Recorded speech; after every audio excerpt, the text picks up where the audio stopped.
وقت بخیر دوستان، در یک پروژه دیگه در خدمتتون هستیم.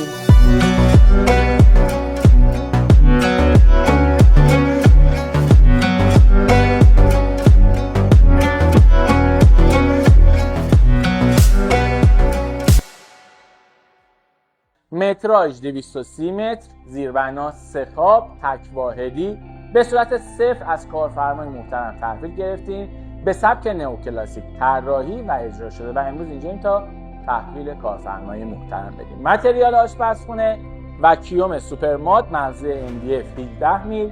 این قسمت یک کافی بار بسیار زیبا براشون طراحی کردیم. آب سردکن این قسمت توی کار قرار گرفته، آبریزش آزاد، یخچال، صفحه و بین کابینتی و جزیره رو براشون کوارتز در نظر گرفتیم و این قسمت سمت راست آشپزخونم براشون از شیشه‌های فریملس کار کردیم.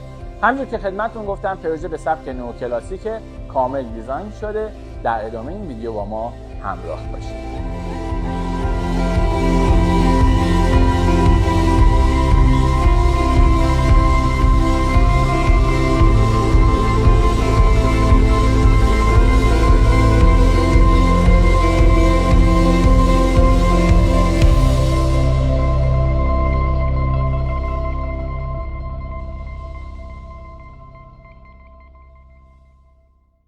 خب از اتاق مستر شروع کنیم. دیوار بالای تخت رو ملاحظه می‌کنیم. ترکیب MDF، ابزارهای پلی‌اورتان، کاغذ دیواری و نقاشی اکریلیک. این قسمت هم که کمد دیواریاشونه. کار بسیار جذاب شده.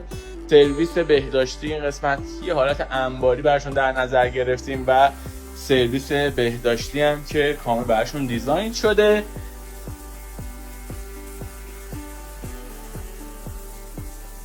اتاق خواب دوم یه اتاق خواب بسیار جذاب. دیوارها پوستر کار شده با نورپردازی، کمد دیواری، میز تحریر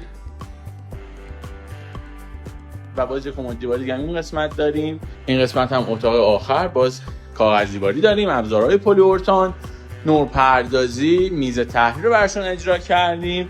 یه بالکن بسیار جذابم که تو اتاق اول و سالن دارن که از هر دو طرف دسترسی داره. به امید دیدار.